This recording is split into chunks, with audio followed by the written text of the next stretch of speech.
In today's deep dive, we discuss Major League Baseball's decision to reinstate Pete Rose and Joe Jackson. But before we take the deep dive, our quick five, the massive implications of the NBA draft lottery. That's number one. Number two, Clark and Angel Reese start right where they left off. 3, why NFL schedule release videos might become liabilities. 4, is Chicago where quarterbacks go to die? 5, the Seahawks take a bold step to reassert home field advantage. I'm Jason Kander, and I'm joined by Ravi Gupta and Adisu Demisi. Welcome back to The Game Within, where we talk about the business and politics of sports and how each shapes what happens on the field. Number one, Adisu, take us through the draft lottery. Yeah, last week's NBA draft lottery happened a week ago today. Seems like ancient history now, but shook up the league in more ways than one and may have saved Mavs GM Nico Harrison's career. If you were not paying attention, the Dallas Mavericks entered the 2025 NBA draft lottery with a 1.8% chance of landing the number 1 overall pick, and they won. With the win, they have the opportunity to draft Cooper Flagg, the Duke freshman, who people are calling a generational talent, 6'9" forward, complete two-way player. He's, I think, most people think the best prospect since Zion Williamson came out of Duke, 9 years ago. The most NBA-ready prospect in decades. San Antonio Spurs, yet again, moved up in the lottery to pick second, and the Philadelphia 76ers successfully tanked their way and bumped up to keep their pick at third. Charlotte will pick fourth. Here's why Dallas, let's show Rolando Blackman, who represented the Mavs, a former Mavs player at the draft, his clip after the Mavs with a 1.8% chance took home the draft lottery last Monday. Rolando, this is unbelievable. What does this mean for the Dallas Mavericks, this incredible honor? Well, for us, it's been a rough year, as you all know. But the important part of the whole thing is that we'll get a chance to move our franchise forward. We have a tremendous staff and management, and the important factor for us is to being able to continue in that tradition and to be able to move forward. It's really a great honor, and it's an important piece of the puzzle because we want to hoop down in Dallas. It's been a rough year. It's been a rough year. Self-inflicted rough year. Okay. Yeah. Let's talk about it. Well, let me confess, I don't really understand. I thought I understood how the lottery worked. It's changed a lot over the last Yes, it has years. changed. So yes, that's Someone probably explain worth this to me. So it used to be essentially that the worst team had the best chances. NFL, yeah, it would be like that straight up record. Yeah, exactly. Or no, it was always a lottery, but it was. I remember when the Magic got it, and heavily weighted towards the worst team and second worst team and so on. About, I want to say 3 or 4 years ago, they changed the rules so that now the first 4 teams all have the same draft lottery odds. I think it's about 14% odds, and then so on and so forth down the scale.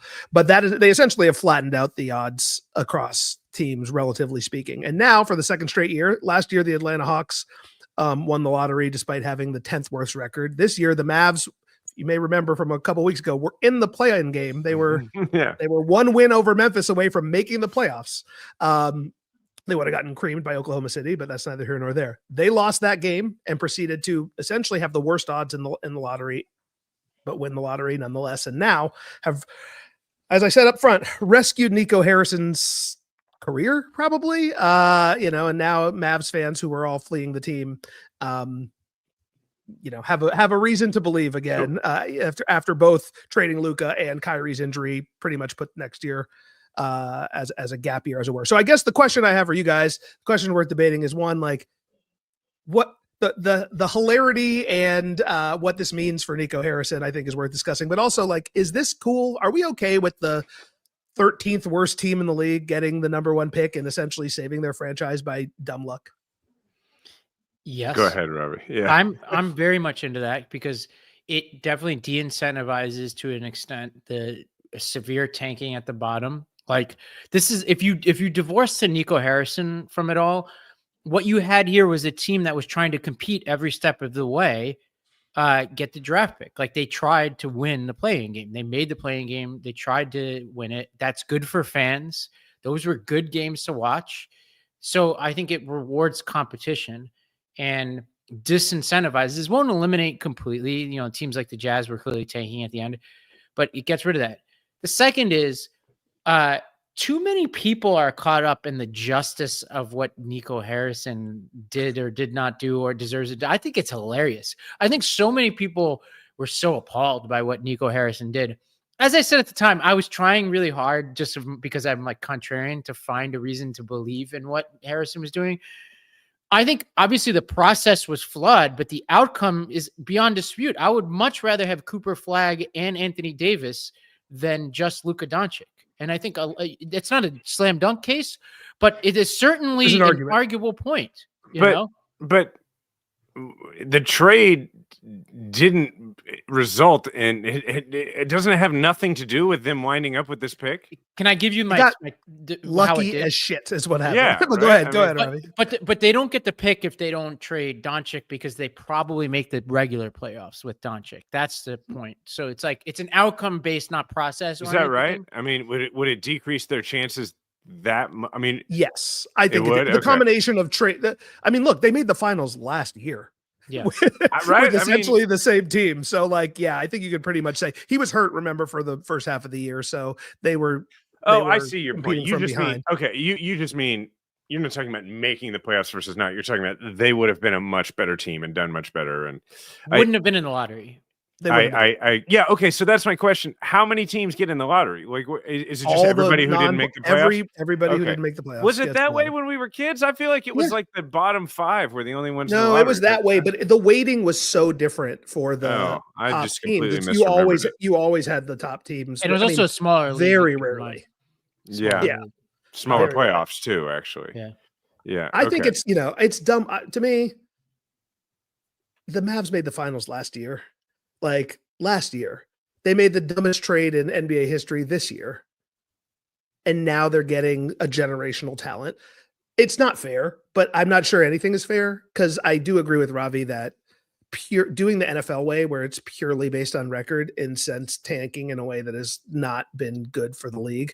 We can't say that just because the Hawks won last year and the Mavs won this year, like you're just playing the odds, it just happens to be that 2 years in a row, the coin flip came up, whatever heads, or whatever the equivalent of 3% and 1.8% is, in a game of chance. So the roulette wheel spun, and hit the same number twice, but it does feel to me like the rich get richer, and a lifeline for somebody who, if the Mavs are good next year, it's not because Nico Harrison made a good trade. It's because he got lucky, big time.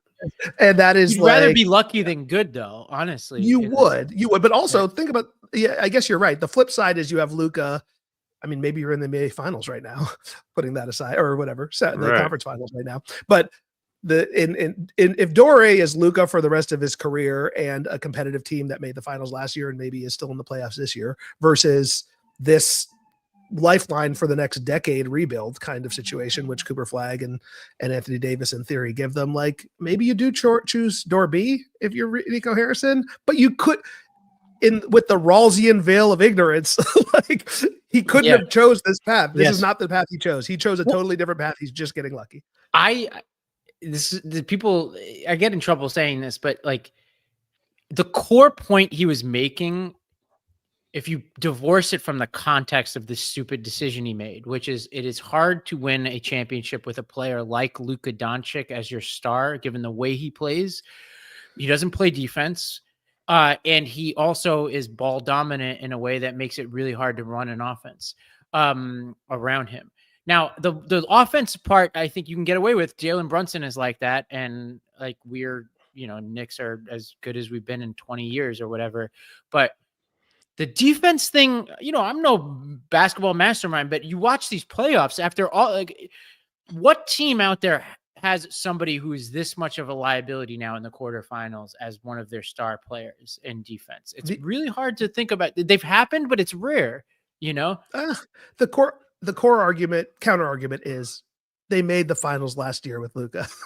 Like literally it happened last year. And maybe that was a total fluke, but like it's clearly, and they played a Celtics team that was an excellent team and they lost 4-1 and it's fine.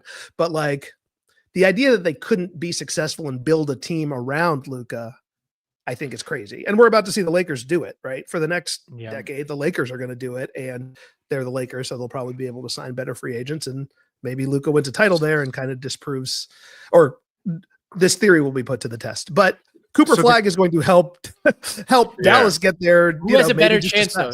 Who has a better chance right now, as of today, if you were to say in the next 10 years, which of these two teams is most likely to win an NBA championship?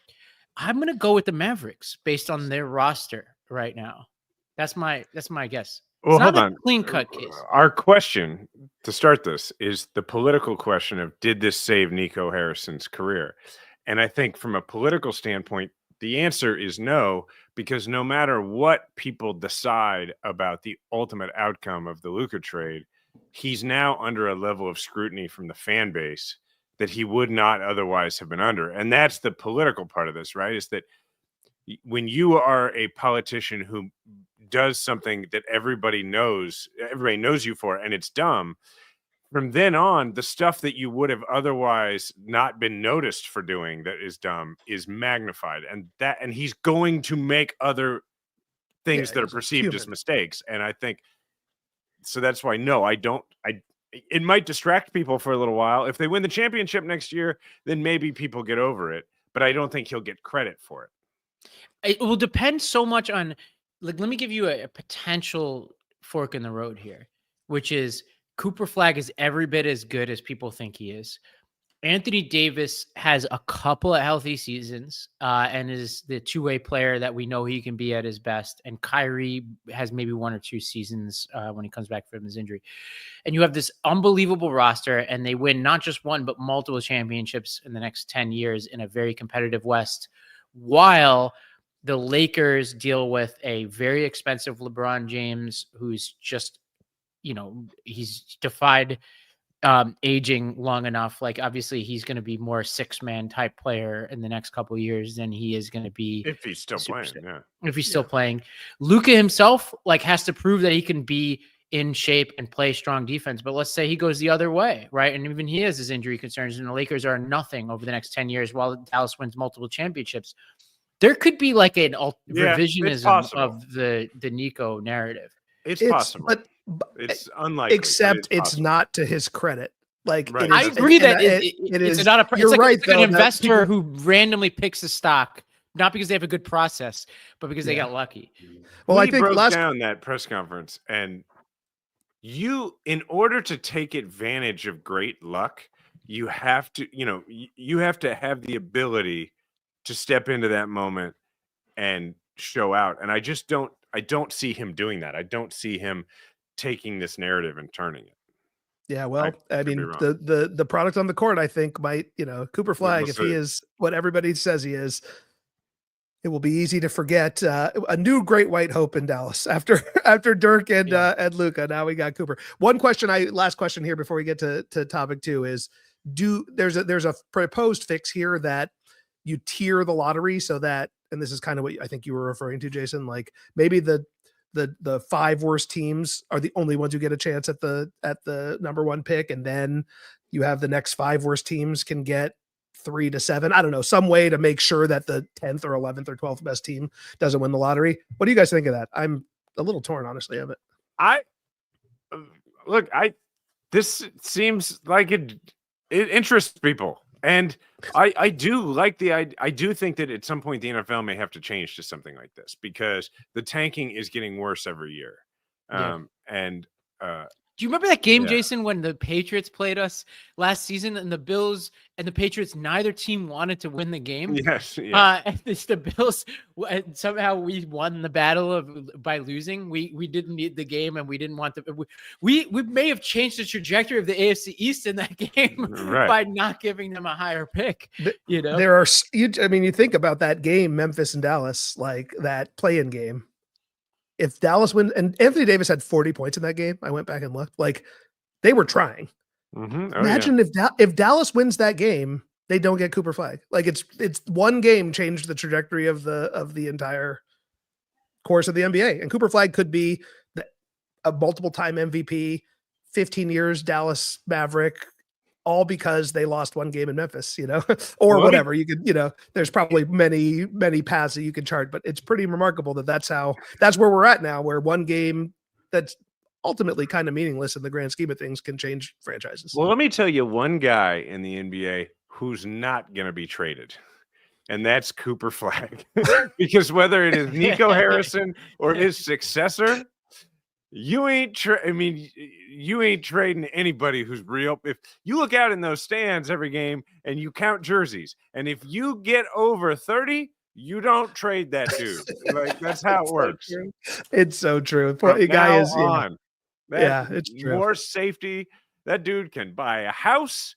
He could do whatever. Just, you know, put down roots, Cooper. You're fine. It's You know? like, Congratulations. Welcome to Texas, brother. I'm trying to think of what the metaphor here would be. It would be as if like it depending on, we don't know what the future looks like, but it could be like the equivalent of like if the Packers traded Brett Favre and got in return through whatever series of events Aaron Rodgers and Devontae Adams.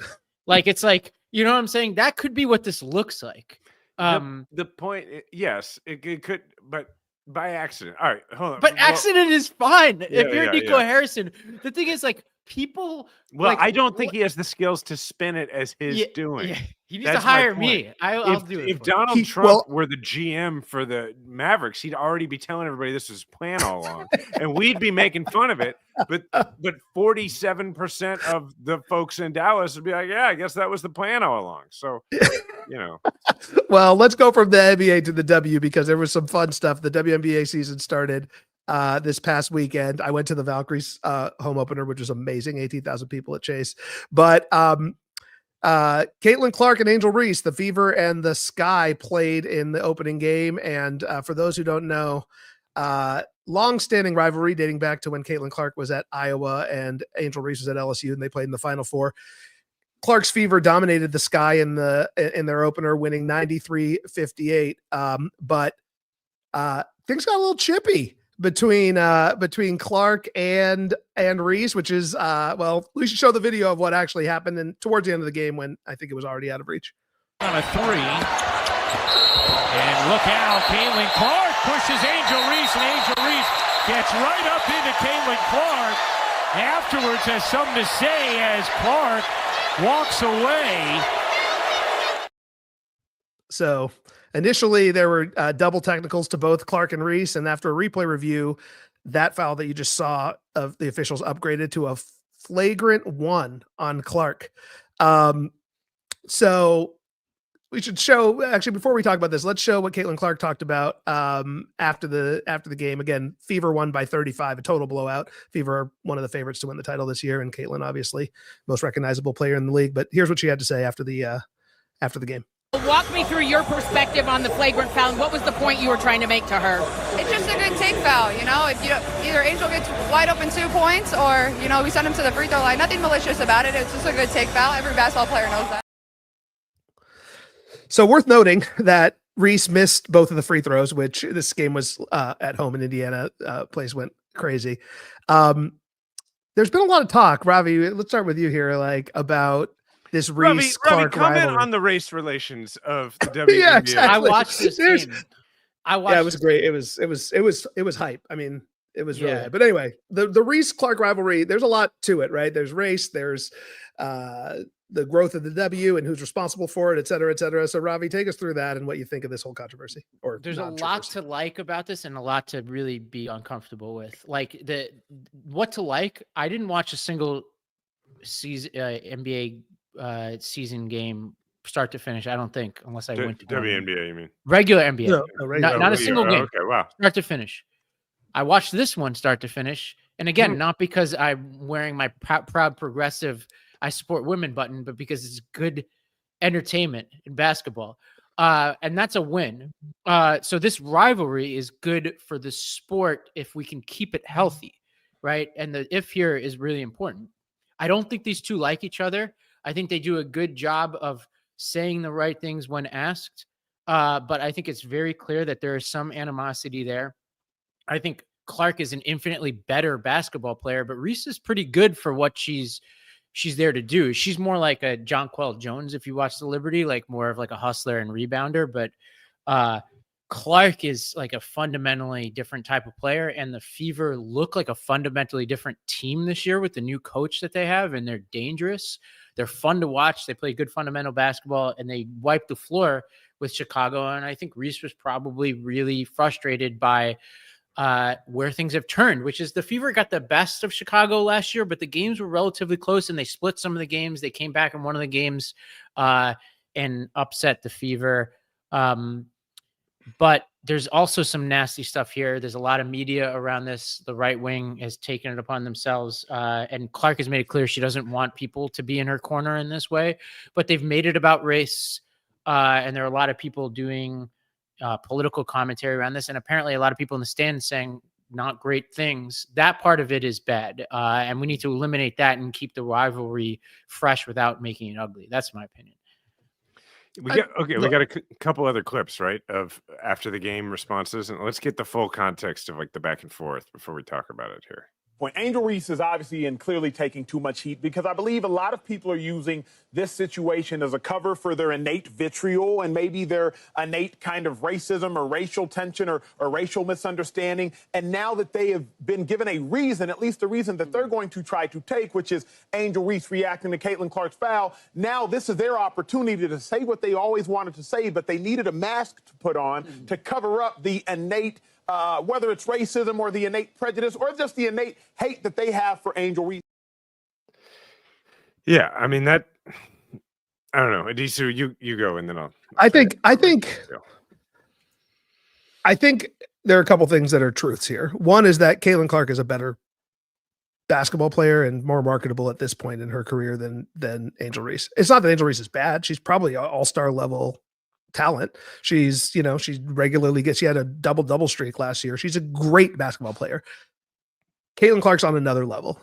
And I think whether that's because of just her performance on the court, should say she had a triple double in 40 minutes, which are WNBA games in the first game of the season, right? So she's averaging a triple double after one game, but she is a different level talent on the court. And she's also, I think, from a marketability of the league, she's different. Like she was like that in college, and it has now come to the pros.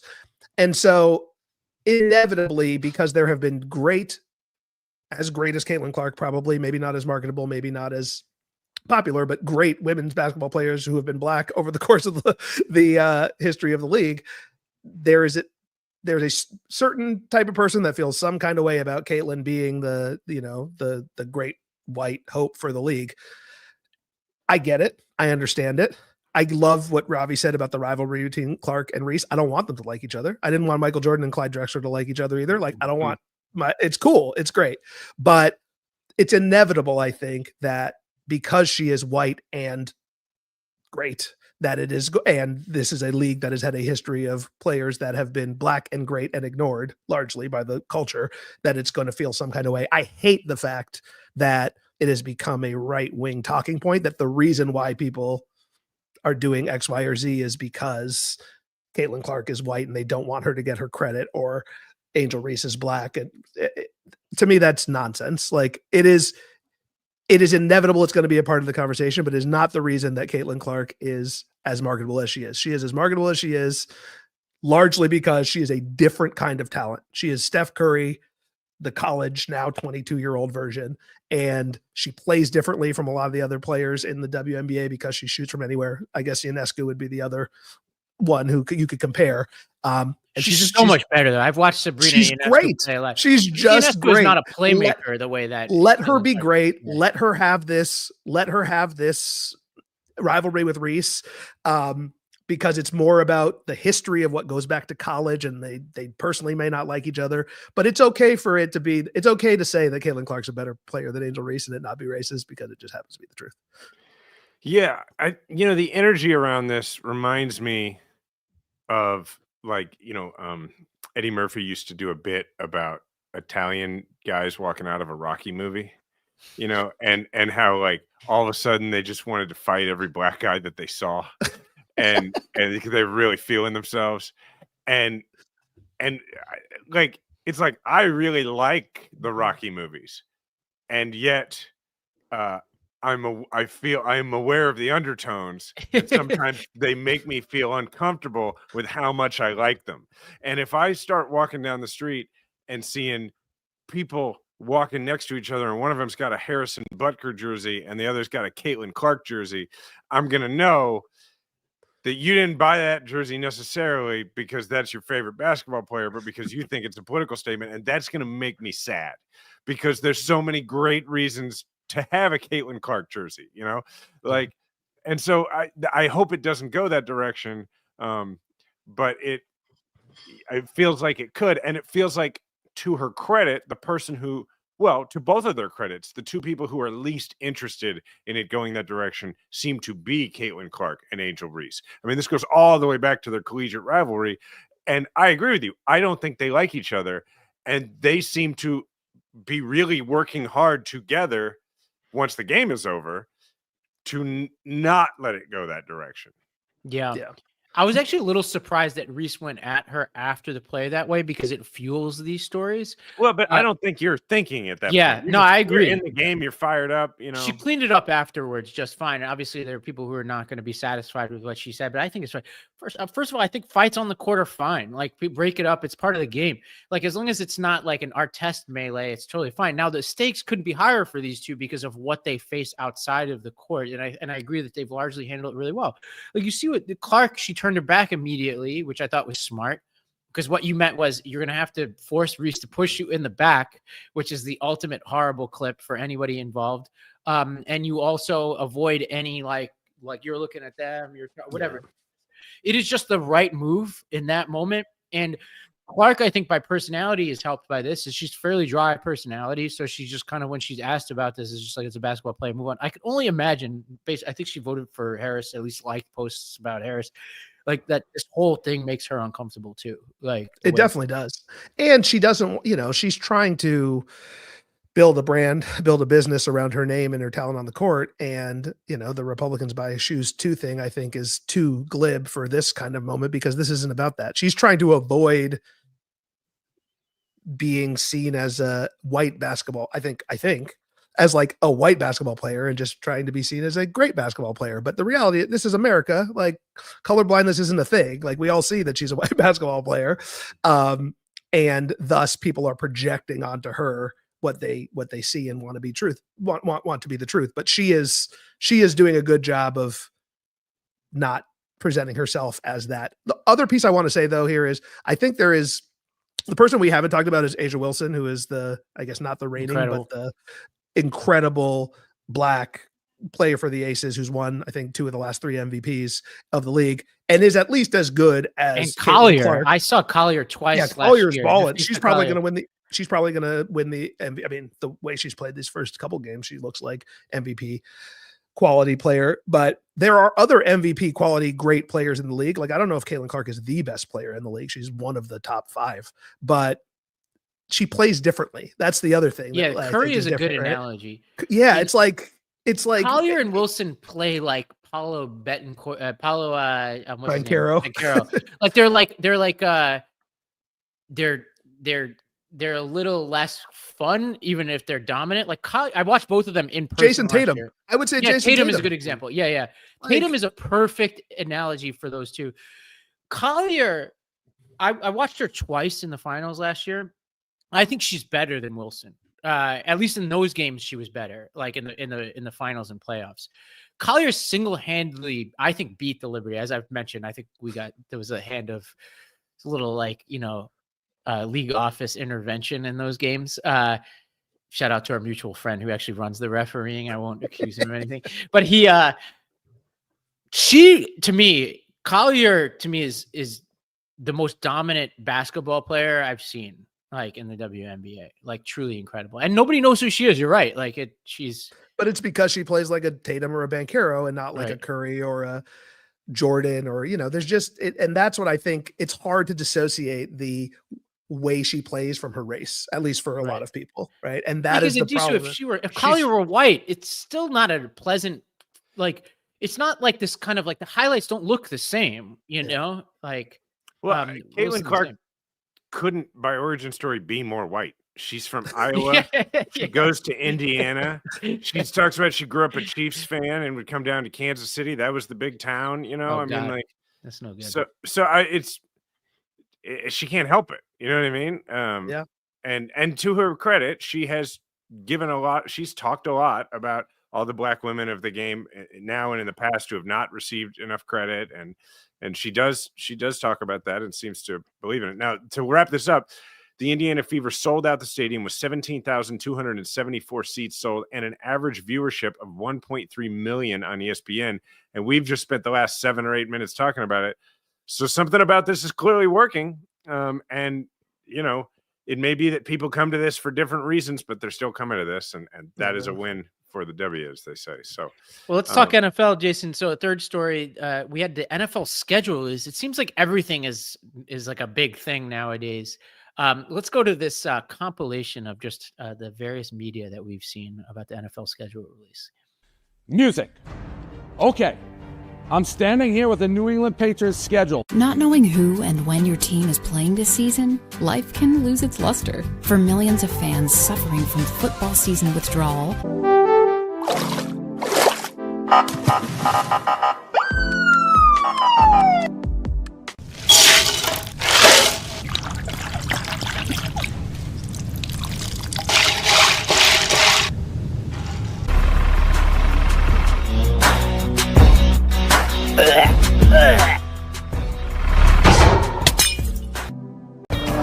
Welcome to ATL cards.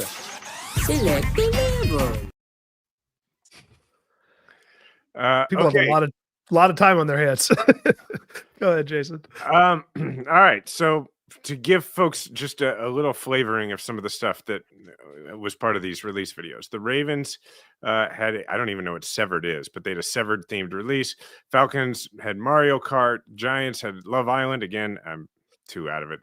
I know about Minecraft. Chargers had a Minecraft themed release.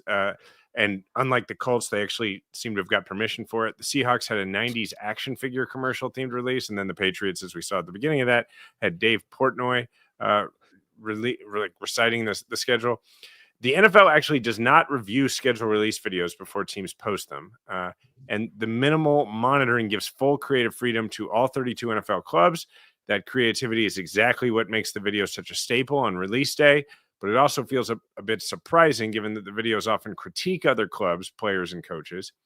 The reason that this is really being talked about right now is because the Indianapolis Colts, as I alluded to, came away looking particularly sloppy after they pulled down their Minecraft-themed schedule announcement video. The video did not have the proper copyright permissions from Microsoft, and it also included an insensitive clip involving Dolphins wide receiver Tyreek Hill.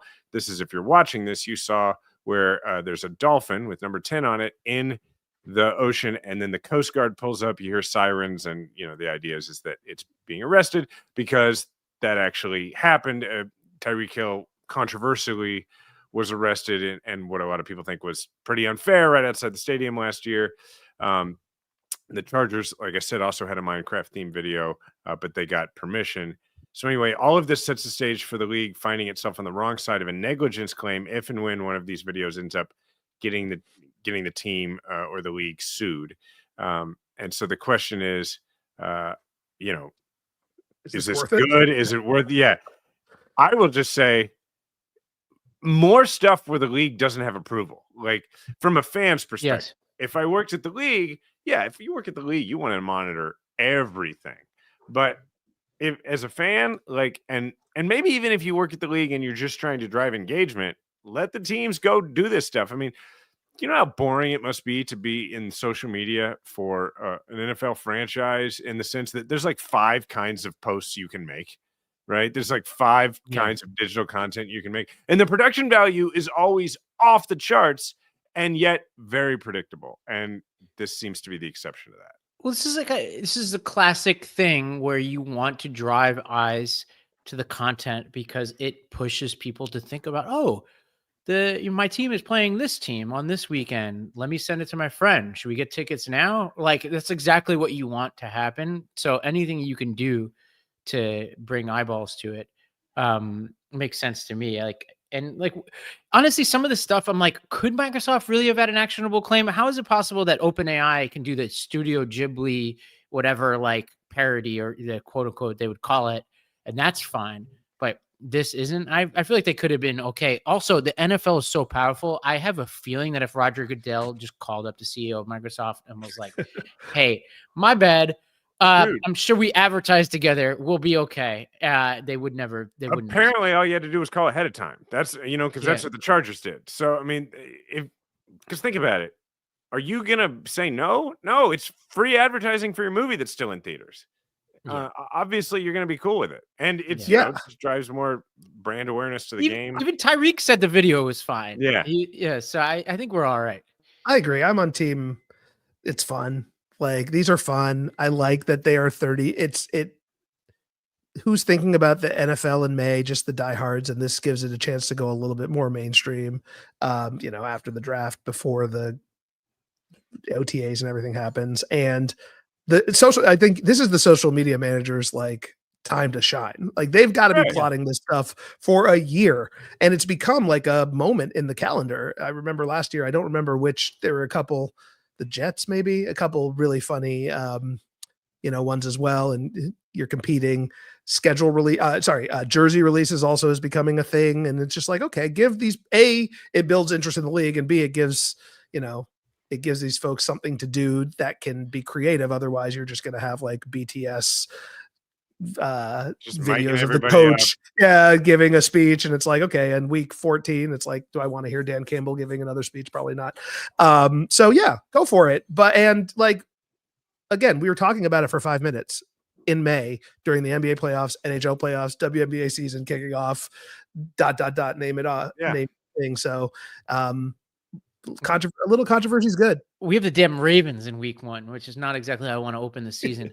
But all right, next story here. Speaking of the NFL, it just came out that Caleb Williams, young quarterback for the Bears, went on record before the draft last year, not this draft, but the year before, the 2024 draft, to Seth Wickersham. And he and his dad basically said they didn't want to go to the Bears.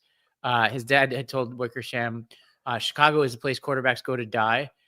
Caleb asked confidants, do I want to go there? I don't think I could do it with Shane Waldron there, who is the offensive coordinator.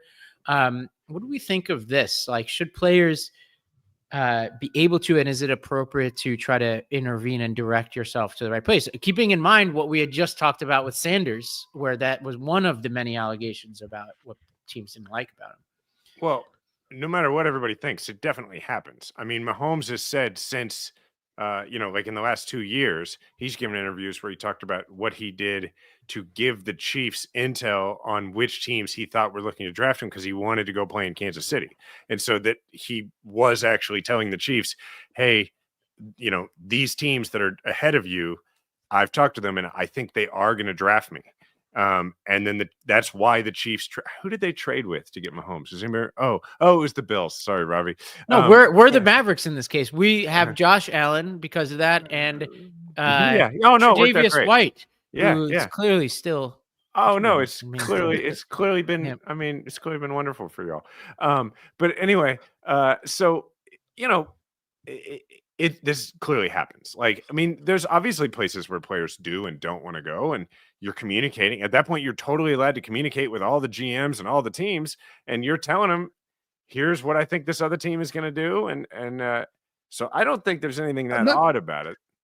I'm not sure why we should expect anything less. Like, if I were, at 40 something, let alone at 20 something, I want some control over where I go, who I play for, who my boss is, what city I live in. And the Bears, first of all, I don't know why he wouldn't want to go to the city of Chicago, but apparently he didn't want to play for Shane Waldron, or, that team had a bad history. He was right about that. Yeah, he was right. But I guess the argument is you're and Boomer Esiason, I think we have a quote from him, or maybe a clip from him saying this. The theory of the case here is like, be grateful that you're coming into the league, but come on, guys. These are human beings. They should, obviously they want to go to a specific place because they like the coach. They like the city, their friends from college. Maybe their roommate from college is now the backup linebacker for whatever. So you can't blame people for wanting to make some moves to put themselves into the position to get to where they want to go. What's been their one experience so far in choosing where they were going to go? They got to choose which college they went to. It was completely up to them.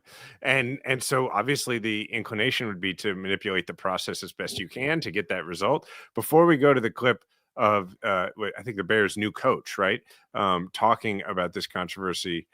Let's go to, or before we go to the Esiason clip, let's look at the clip of Lions offensive coordinator Ben Johnson, who he's the new head coach, right? Of the Bears, of him talking about the comments that came out in this book. On the schedule. How do you ensure he doesn't lose faith and belief in your system?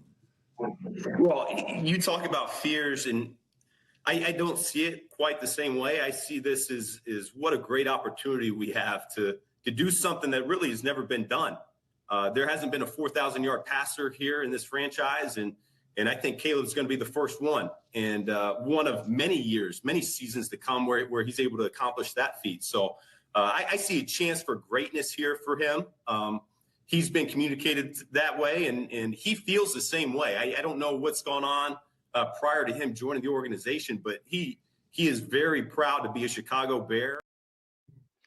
So I will posit that was the perfect answer to that question. Nice pivot, Ben Johnson. I mean, flattery, you start with flattery, and then you just start assigning things to him that, from what I can tell, there's no public record of him commenting since this book came out that I've seen, but just start saying what you want his comments to be and pretend that they are that and get everybody on the same page.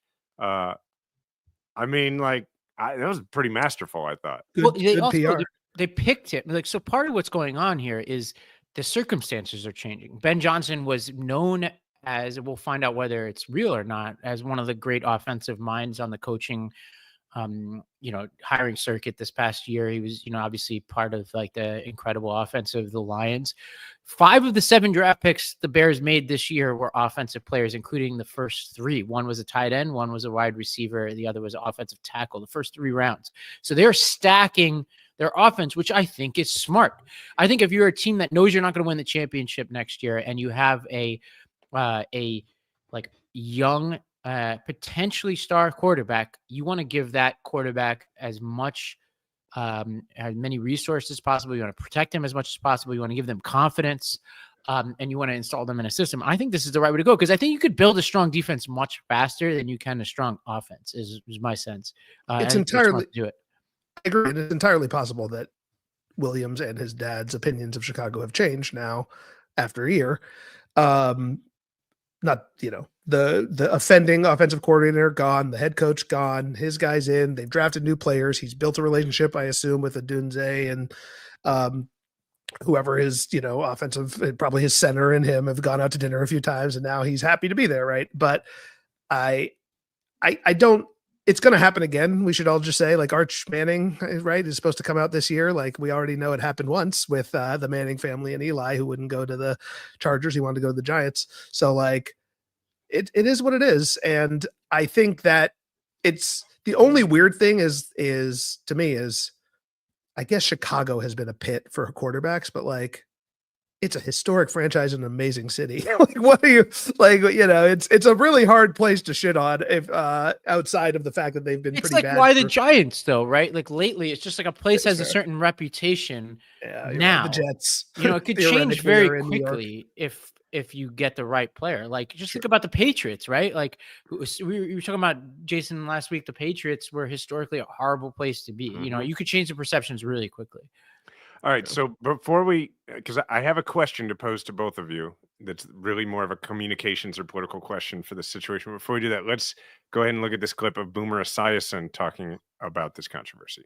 When you think about this, I think a lot of these kids and their parents are nowadays, and that the level of entitlement is breathtaking. And it's no wonder why he failed initially, and it's no wonder why the coach got fired. So now they go out and get an offensive coach in Ben Johnson. And you know what? Now it's on his ass. It's going to be on his ass to live up to these so-called lofty expectations that he has for himself and that his father has for his son. And I understand, that there could be a discussion. Hey, this is where quarterbacks go to die. Well, go fix it. Okay. Hold on. Before you say it, okay, go ahead, make your comment. Well, I was going to say the question I have. One thing people don't realize is that there was a history of this. Jim Kelly, before Josh Allen, the best quarterback in Bills history, said he wouldn't go to Buffalo. He didn't go to Buffalo. He went and played in the USFL for a few years before he eventually decided that wasn't tenable and came. That's Boomer Esiason's contemporary who did that. We have not seen anything like that. So I think this is a story that's as old as time, just like having cranky old men talk about kids these days is a long tradition in this country. Okay, here's my question for you. To my knowledge, Caleb Williams hasn't really commented on this yet, right? So he's going to have to soon. If you're advising him as to how to handle the situation, we'll go with you first, Disu. What would he say? What should he say? I don't think you can disavow that you did it unless you didn't, right? If he actually didn't say this and Wickersham is making it up, which I do not believe is true, you have to acknowledge that and say something along the lines of, yeah, I was a little skeptical of coming to Chicago, 20 years of failure, blah, blah, blah, blah, blah. But, and then just pivot and say, I've loved my time here. I've built relationships with the guys. I want to bring a championship here. And I think Coach Johnson, and I don't even know who the OC is now, are the right people to take us there. But you can't pretend like you didn't do this if you did it. I think that's just it then becomes a he said, she said between Wickersham and him and his dad about who said what. That doesn't help anybody. And B, I actually think you get some credit from the Bears fans if you kind of say, I had one opinion about this franchise before I came here, and now my opinion has changed after over a year. Ravi? 100% agree. Yeah. I actually think it's his honest answer, probably. How could he not be, in some ways, flattered by the investments the team has made in the offense around him? Mm-hmm. That's true. Yeah. Look, I think you got to go all in. I think you just say, like, man, I was super wrong. And I think that you give your answer about how wrong you were. And for an athlete, if you want to make sure the fan base likes you, it's very simple. Demonstrate you like the things that they like. So be standing there eating like a Polish dog, and and in the other hand, you've got, what's that stuff they always sell in the airport? Some nuts on Clark, and you're saying, I just love this. Garrett's popcorn. Yes, Garrett's. Yes. Yeah. That's what it is. And you're just like, I've just fallen in love with this place. I hope that I get to play my entire career here. I hope that,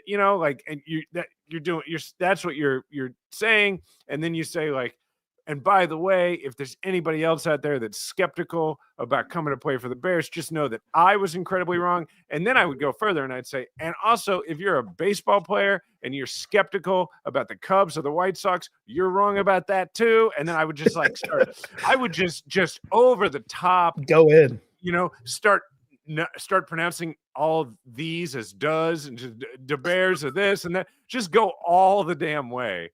I love it. And you can completely turn it around. I completely agree. I think we got to move on to the next one, but I just want to also add the one thing he needs to repair behind the scenes is probably his relationship with the GM, because the GM is still the GM. He's still theoretically the boss. I assume he's going to be there for, he has a relatively secure job now, or at least some rope to figure out if the Caleb Williams things happen.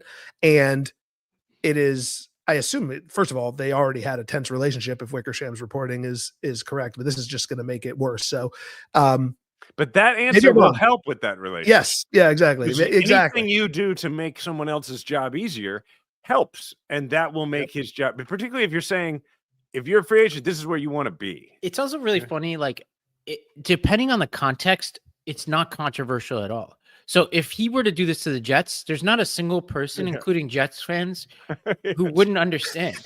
It's true. But like, Chicago people are like, Chicago more defensive. Not want to live here. People respect that franchise despite its struggles. Well, it's not even just the franchise. It's like in the years when the Cubs were legendarily bad, if you said you didn't want to play for the Cubs, they'd be like, "What is wrong with you? How dare you?" Yeah. I mean, history and Wrigley and blah blah blah blah blah. Exactly. All right. There's a great Onion article that basically uses the language of concussions. It says parents concerned that years of youth football could potentially result in their kids playing for the Jets. It's like they ordered it even better. All right, story 5. We could do this one fast because we got a good one coming up in our deep dive. But after finishing 3-6 at home last season, this is the Seahawks are cracking down on season ticket holders. This is a famously strong home crowd. I've never been there. I've long wanted to go to that stadium. It looks incredible. It's apparently vertical in a way that creates a lot of sound in the way that the Clippers Stadium was designed off of now. The Packers started by instituting a system in February that crack down on ticket holders who sell 100% of their tickets over the course of 2 to 3 seasons. The Seahawks have gone a step further and have created a lower bar, saying that if you sell a majority of your tickets over next season, you'll have to explain yourselves to the team if you are to continue, whatever that means. What do we think of this? Explain yourself. I like it. Yeah. It's a fun policy. Well, first, before we go into it, let's look at this video of Aaron Rodgers roasting the Seattle home field advantage. What I couldn't believe the other night, and I caught a little bit of the game because we were coming back on the road trip, was how many freaking Packer fans were there? Yeah. Like, that never happened back in the day. I mean, Hey, it was the loudest freaking... Seattle's gettable right now. They're saying Bills Mafia went in there, took it over. Packers go in there, take it over. I think Arizona even had fans. I heard a "Go Pack Go" chant in this catch right here by Rome was ridiculous, by the way. But I heard a "Go Pack Go" chant in like the second quarter. So, and that's from last year when he wasn't playing and he was a commentator and a aspiring vice presidential candidate. But my perspective on this is as a Chiefs fan, where we have always had a lot of pride about how loud the stadium is, and because we're not indoor, and we have at various times had the record for the loudest stadium. I was at a game against the Raiders a few years ago where we set the new record, and as you were walking out of the stadium, they hand you certificates that look like they're like suitable for framing, that look like diplomas or whatever, and they say like, I was part of the loudest crowd in NFL history. So the Chiefs and other teams work very hard to have that home field advantage. I also, fun fact, as a kid, a very young kid, I was at the game where John Elway famously was complaining about crowd noise at Arrowhead, and the refs tried to take timeouts, or they did take timeouts away from the Chiefs if we wouldn't be quiet, and the crowd just got, and that's where it all came from. The crowd, that's where Kansas City really took pride in it. But every year it was, well, which stadium is louder? The in Seattle, where they refer to themselves as the 12th man and they wear the jerseys that have number 12 on them, or is it Arrowhead? And yeah, man, we don't have this problem here. But if we had the problem of season ticket holders constantly trying to make money by selling tickets to visiting fans, honestly, I don't think the team would have to do anything about it. I think that there'd be street justice. I think Chiefs fans would figure out where those people live, and they would be visited. And so we would never have this problem here. But I can see why they want to do something about it. I wonder if this has something to do with the changing nature of Seattle itself. Over the course of the history of this franchise, Seattle was a blue-collar town. And from what I gather, what has happened to it is maybe similar to what's happened to San Francisco, which is a lot of tech money. You got Amazon and Microsoft, and it's become more affluent.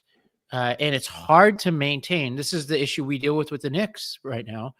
I think Simmons, I didn't like it when he said it, but I also, it had a ring of truth to it. He was like, when he was talking about the game I went to, which I think was, what was that, game 3 against the Celtics, he was like, he's like, the tickets are so expensive. He was like, how loud could it really be?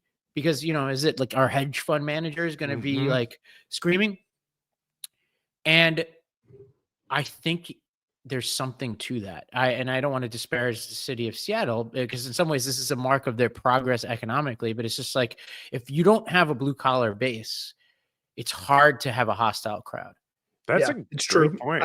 I see it in Warriors games now. I mean, Chase Center is a gorgeous venue. The crowd is still vibrant, to say the least, but you notice during the playoff games I went to that the fans that are closest to the home court, close to the court, aren't putting on the t-shirts. And is it as loud as Oracle? Definitely not. I think that might be partially because of just like the acoustics and the build of the arena, but that's probably because they built the arena to put more suites in and more lounges in and less just designing it for what it was. Now, this isn't true of Lumen Field or whatever it's called in Seattle now, what used to be CenturyLink, but I 100% believe that there is a pricing out. Inflation hits everything, right? We talked about this on this podcast I think it was our deep dive a couple months ago about just how the tariffs could hit sports in general. And but inflation has hit sports to the point where you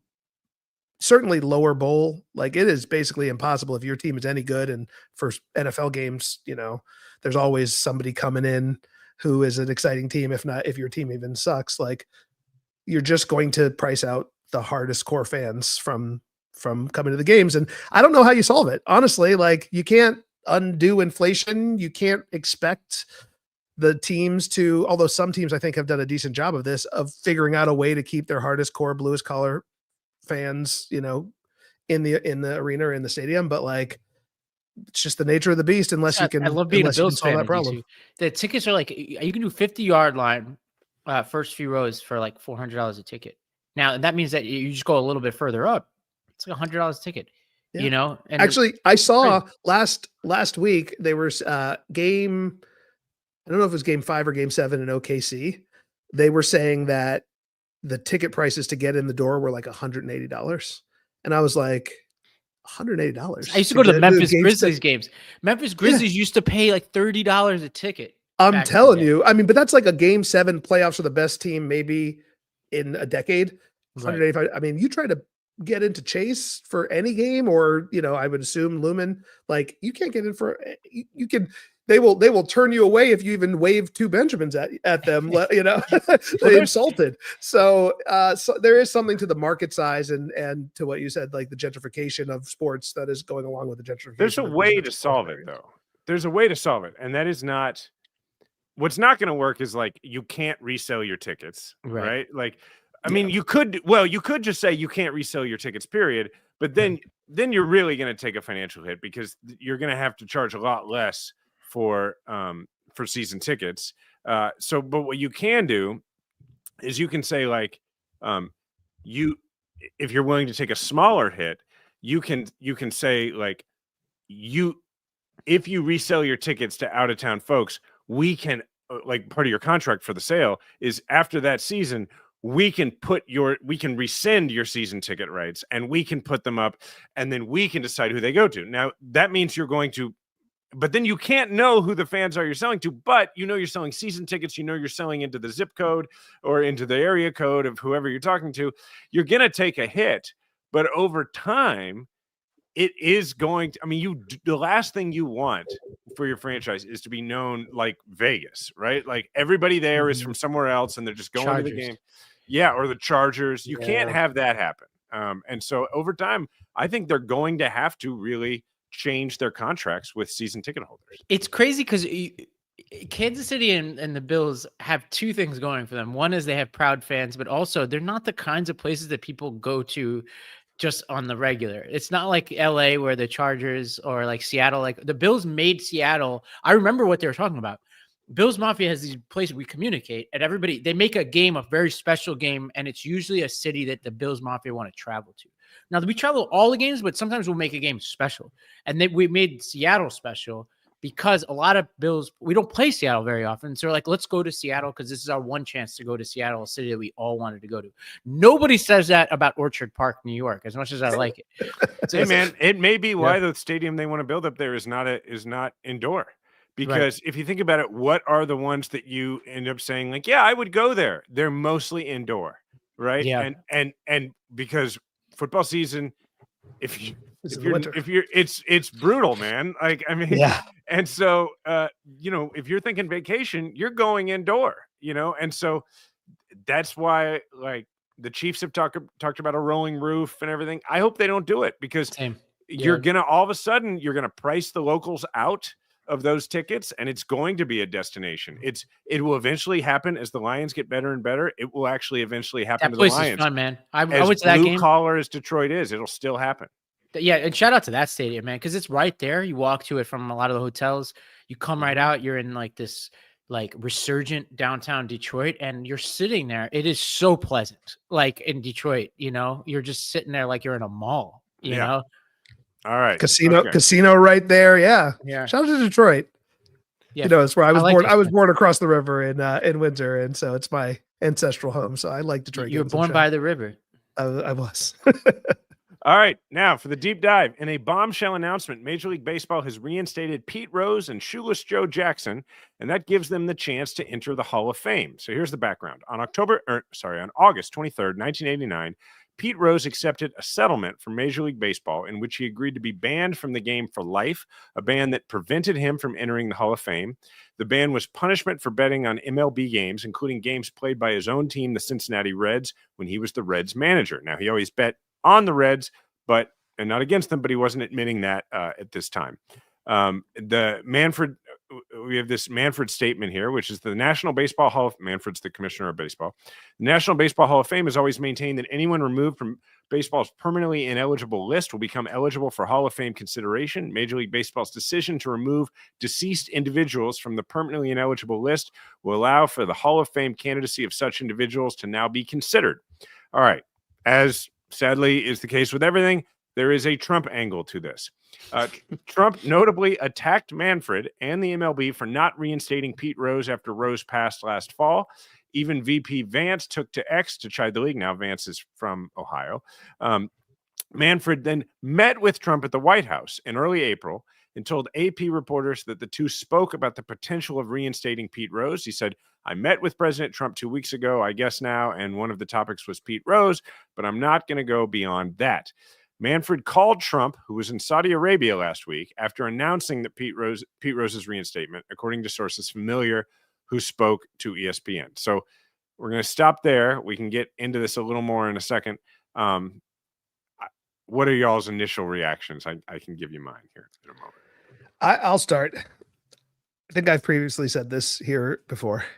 I think taking away his ability to be in the Hall of Fame while he was alive is actually the perfect punishment in some ways. He doesn't get the glory, and he probably shouldn't because of what he did. But for two reasons, I think it's honestly probably the right decision.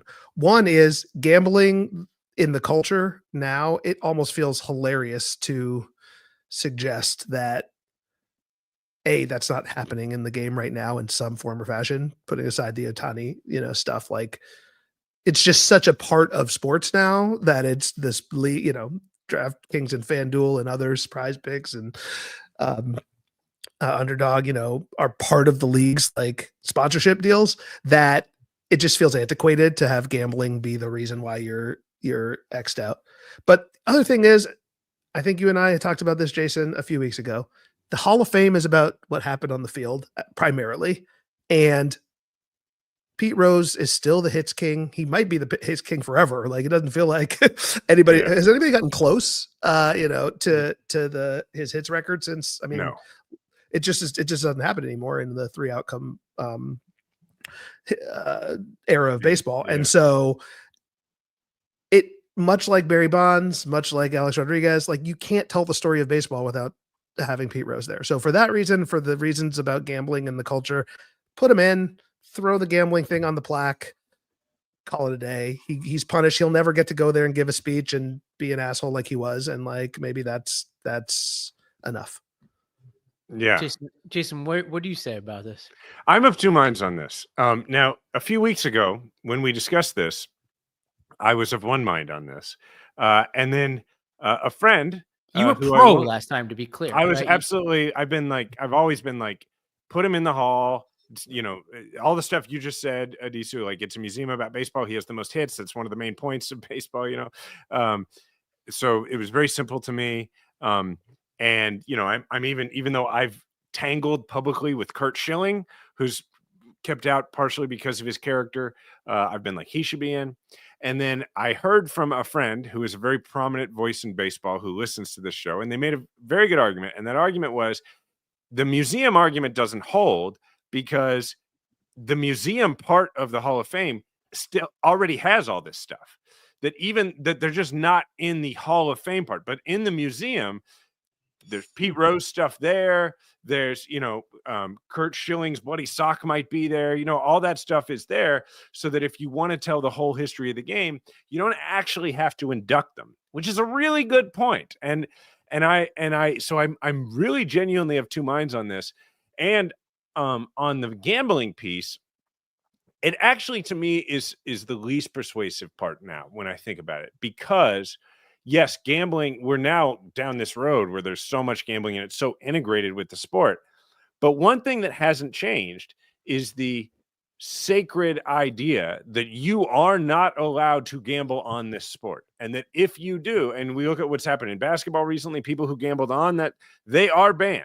And it is the only real deterrent that you have.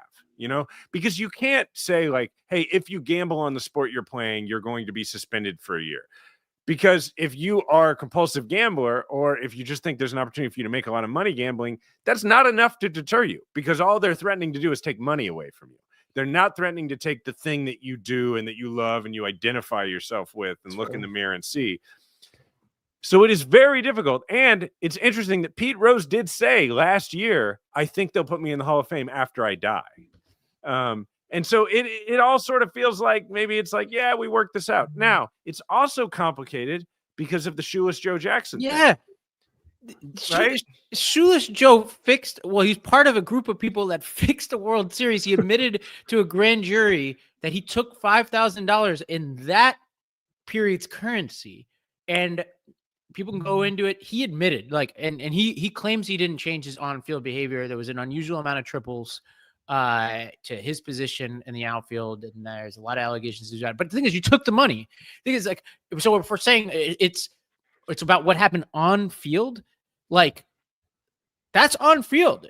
And the idea that you fix a World Series could have devastating consequences to the integrity of the game if that had gone on longer. I think that is horrible. I agree. I've keyed in on the Pete Rose one. Part of it is because he bet on his own team, which I feel like it's even different from the Jonte Porter stuff in the NBA. He's the guy who's been banned for betting against himself, basically getting rebounds or whatever it was. That's fixing.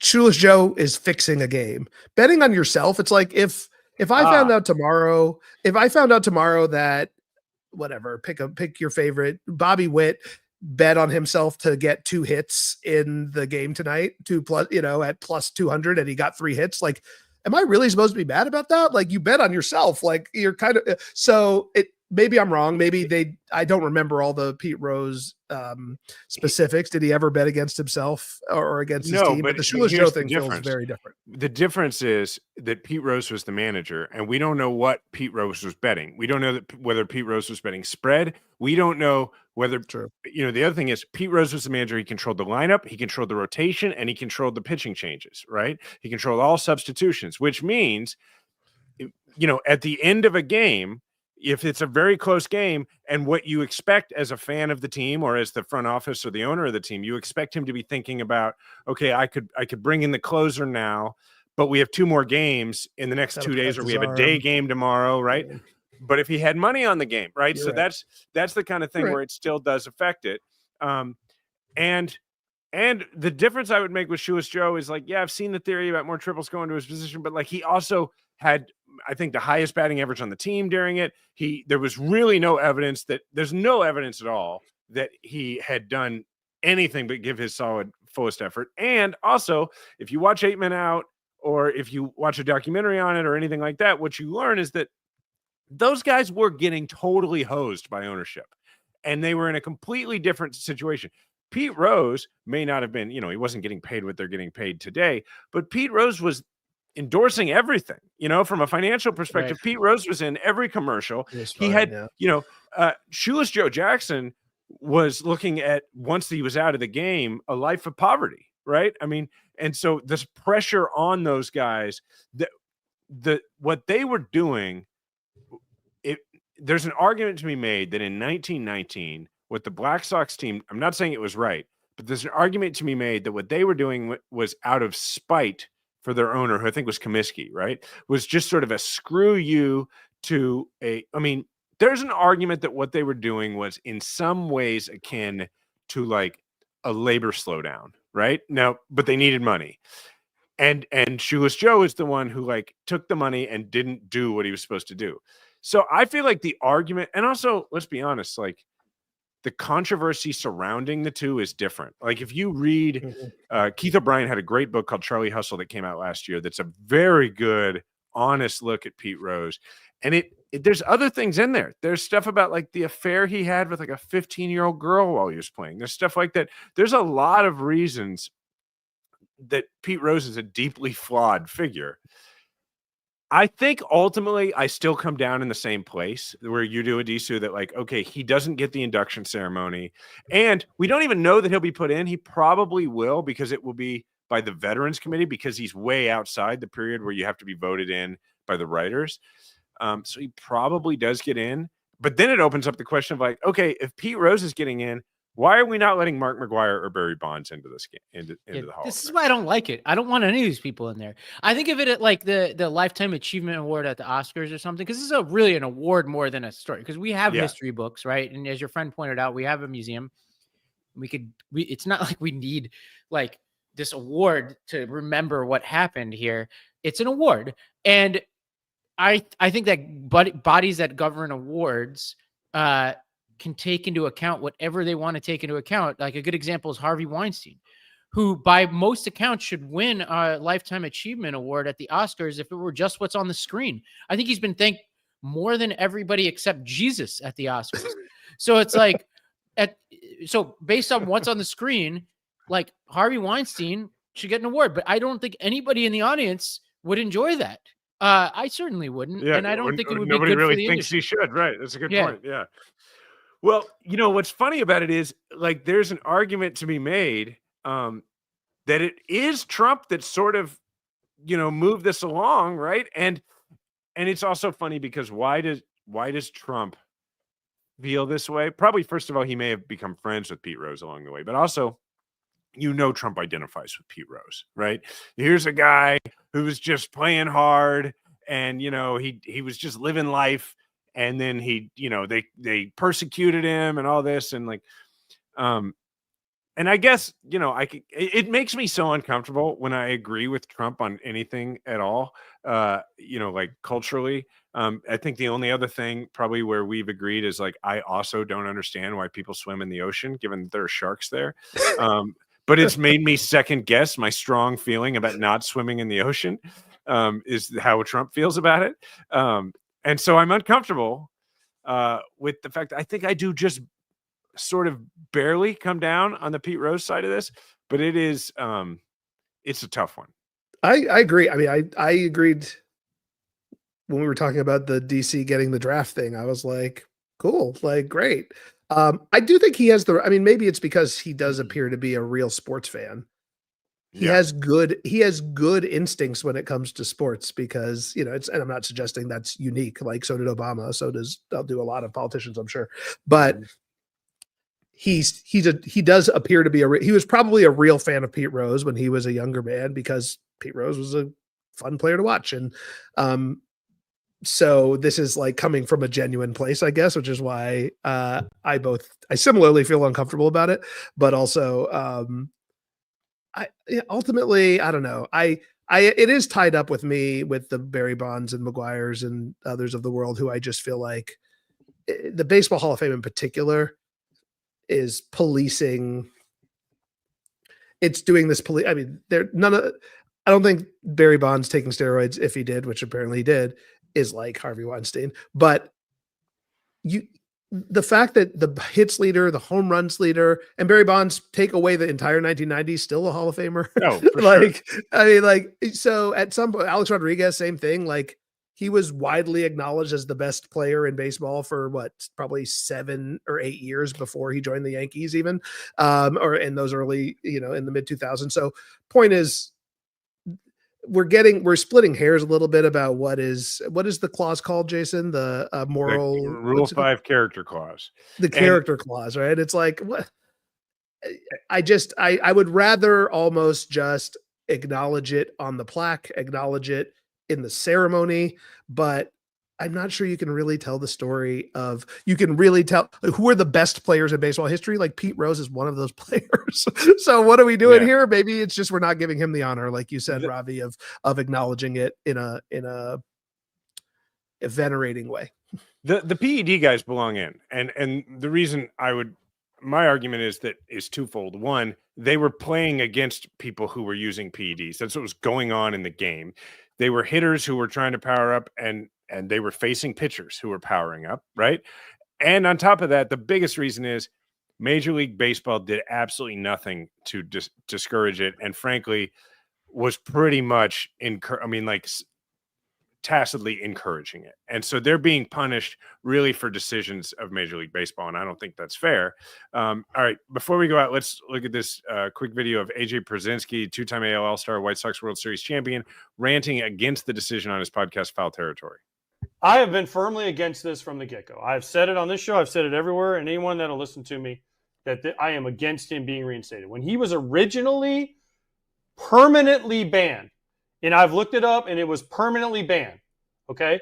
Permanent. That doesn't stop it when you die, right? So now they want to say lifetime ban. Okay, like you said, Scott, where are the Black Sox? Why weren't they in? Because Shoeless Joe Jackson, being an argument, should be in the Hall of Fame too. Mm-hmm. Okay? Now, he definitely would have been if he didn't get banned and got to play a few more years. He'd definitely be in. He should be in then. Agreed. Shoeless he should be right in with Pete Rose if they're going to put him in. The thing about this is, Kratz, you know this. You've been in the clubhouse. You have to read. They read you Article 21. They make you sign Article 21, like you do not bet on baseball. All right. And then the other thing here is that a couple other comments. So Marcus Giamatti, the 63-year-old son of late former Commissioner Bart Giamatti, who, interesting little fun fact, is also the brother of Paul Giamatti, the actor, because it's Paul Giamatti's father who actually banned Pete Rose from the game. It's a serious, dark day for baseball. He said, for my dad, it was all about defending the integrity of baseball. Now, without integrity, I believe the game of baseball as we know it will cease to exist. How, without integrity, will the fans ever entrust the purity of the game? And we could go through some of these other, reactions.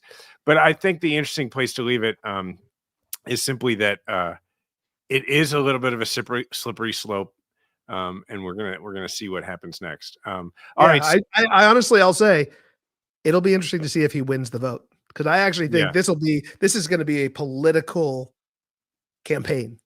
Because just because he's eligible doesn't mean he's going to win the vote. I think there are people like AJ Pierzynski who would vote against him if he were to be on that committee, which I don't think he is. There are players who would, Reggie Jackson said the other day he should definitely be in. And I don't know what the threshold is, but the campaign begins with this announcement, not ends. Including who will be on that committee. True. So, all right, this was really fun. Hey, if you're enjoying the show, make sure you're subscribing to this show on YouTube. Make sure you subscribe to it on wherever you get your podcasts from an audio format as well. Do it on both. Leave us a review. Tell more people about it. We very much appreciate it. And thanks for listening. Sports really do matter quite a lot.